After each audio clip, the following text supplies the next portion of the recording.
भारत पूरी दुनिया में सनातन से जुड़े चिन्हों को सहेज रहा है। कंबोडिया के अंगकोर वाट मंदिर को भी भारत ने संरक्षित किया था। वियतनाम का माय सन टेम्पल का संरक्षण भी भारत कर चुका है। दुनिया में सनातनी प्रतीकों का संरक्षण सनातनियों को गर्व की अनुभूति करा रहा है। लेकिन अपने देश में कुछ धन लोभियों ने ऐसा अधर्म किया है जिससे सनातनी आस्था को चोट पहुंची है। अब हम सनातनी आस्था को चोट पहुंचाने वाले इन अधर्मियों की वैचारिक मरम्मत करेंगे। अयोध्या के राम मंदिर के बाद अब बद्रीनाथ धाम में भी दान चोरी का आरोप लगा है। दान चोरी के अधर्म की जांच के लिए उत्तराखंड सरकार ने 3 सदस्यों की जांच समिति बनाई है।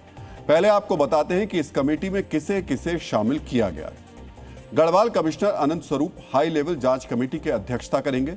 गढ़वाल मंडल विकास निगम लिमिटेड के मैनेजिंग डायरेक्टर संदीप तिवारी और चिकित्सा और स्वास्थ्य विभाग के महानिदेशक कार्यालय में फाइनेंस डायरेक्टर जगत सिंह चौहान समिति के सदस्य बनाए गए। ये कमेटी 9 जुलाई यानी कल बद्रीनाथ धाम पहुंचेगी। सभी दस्तावेज अपने कब्जे में लेगी और संबंधित लोगों से पूछताछ करेगी।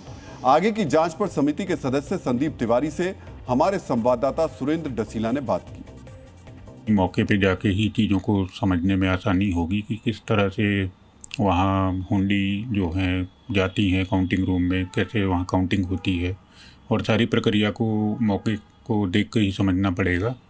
और जो वहाँ के डॉक्यूमेंट्स हैं और अन्य लोगों के जो बयान होने हैं उसके बाद जैसे कमिश्नर सर के डायरेक्शंस होंगे, समिति उस अनुसार काम करेगी। पहले राम मंदिर और अब पवित्र बद्रीनाथ धाम में हुई दान चोरी के पाप से श्रद्धालुओं की आस्था को चोट पहुंची है। सनातन के सर्वोच्च धाम में दान चोरी के अधर्म पर कमेटी 15 दिन में अपनी रिपोर्ट उत्तराखंड सरकार को सौंपेगी।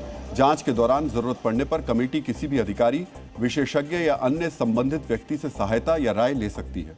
सुनिए दान चोरी के इस निकृष्ट अपराध पर उत्तराखंड के मुख्यमंत्री पुष्कर सिंह धामी ने क्या कहा। ये तो गौ हत्या जैसा पाप है जो ऐसे स्थानों पर इस प्रकार की चीजों को करे। जैसे माँ बाप की कोई हत्या कर देता है उस प्रकार का महापाप है। इसमें ये क्षमा योग्य नहीं है और जो भी होगा उसको पूरा कानून अपना काम करेगा। उत्तराखंड सरकार की हाई लेवल कमेटी सिर्फ दान चोरी की जांच ही नहीं करेगी। कमेटी यह भी बताएगी कि मंदिर की दान प्रबंधन प्रणाली में पारदर्शिता और जवाबदेही को कैसे मजबूत किया जाए।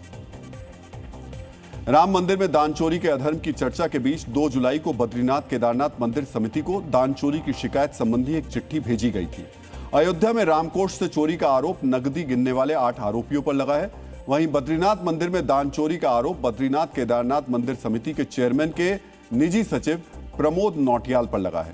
आज मंदिर समिति की शिकायत के आधार पर प्रमोद नौटियाल के खिलाफ एफआईआर दर्ज की गई और उसे सस्पेंड कर दिया गया।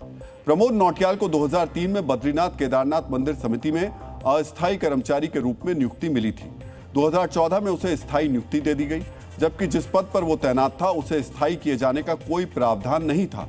प्रमोद बद्रीनाथ केदारनाथ मंदिर समिति के 3 अध्यक्षों के कार्यकाल में उनके निजी सहायक के रूप में कार्य कर चुका है। उसकी एक प्रमुख अर्हता यह है कि वो बद्रीनाथ केदारनाथ मंदिर समिति के पूर्व अध्यक्ष विनोद नौटियाल का भतीजा है। समझिए, जैसे रामकोष की चोरी के आरोपी हाई प्रोफाइल बताए जा रहे हैं, उसी तरह बद्रीनाथ धाम में श्रद्धालुओं की आस्था पर चोट पहुंचाने का आरोप जिस व्यक्ति पर लगा है वो भी बेहद रसूखदार माना जाता है। मंदिरों का प्रबंधन करने वाली समिति में उसकी मजबूत पकड़ और प्रभाव बताया जाता है। दान चोरी का आरोप लगने के बाद 3 जुलाई को प्रमोद नौटियाल को कारण बताओ नोटिस जारी किया गया। अब उसे निलंबित कर दिया गया है। मामले की जांच के लिए मंदिर समिति ने 4 सदस्य समिति बनाई है।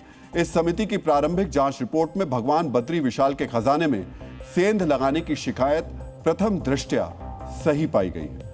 अयोध्या में दान चोरी का आरोप लगने के बाद ट्रस्ट से जुड़े 2 पदाधिकारियों ने इस्तीफा दिया और 8 आरोपियों को गिरफ्तार किया गया। वहीं बद्रीनाथ मंदिर में दान चोरी के आरोप में अभी तक किसी की गिरफ्तारी नहीं हुई है। मामले की जांच के लिए 2 समितियों का गठन किया गया है। जांच पूरी होने के बाद आगे की कार्रवाई की जाएगी।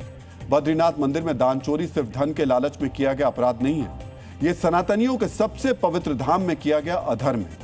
सनातन धर्मी इन आरोपों की निष्पक्ष और पारदर्शी जांच की मांग कर रहे हैं, क्योंकि वित्त वर्ष 2025-26 में बद्रीनाथ धाम की प्रस्तावित आय करीब 65 करोड़ रुपए आंकी गई। 24-25 में बद्रीनाथ धाम की आय करीब 54 करोड़ रुपए थी। यानी हर साल बद्रीनाथ केदारनाथ मंदिर समिति की आय बढ़ रही है। मंदिर समिति को सिर्फ भक्तों के दान से ही आय नहीं होती, समिति को दर्शन संबंधी सेवाओं, विशेष व्यवस्थाओं और तीर्थ प्रबंधन से भी आय होती है।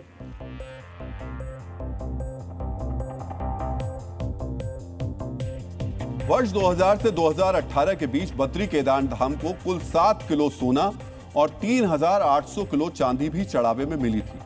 आरोप लग रहा है कि नकद के साथ भगवान को अर्पित की गई बहुमूल्य धातुओं की भी चोरी हुई है। इसलिए संत दान चोरी के आरोपों की जांच केंद्रीय एजेंसी से कराने की मांग कर रहे हैं। सभी जगह चोरियां हो रही है, तो चोरी को कैसे रोका जाए ये सरकार का काम है और सरकार इस पर जल्द से जल्द कार्रवाई करे। यहाँ के मुख्यमंत्री जी को चाहिए वहाँ के जो भी कार्यकर्ता हैं सबकी बैठक बैठाएं और सबकी CBI जांच करें।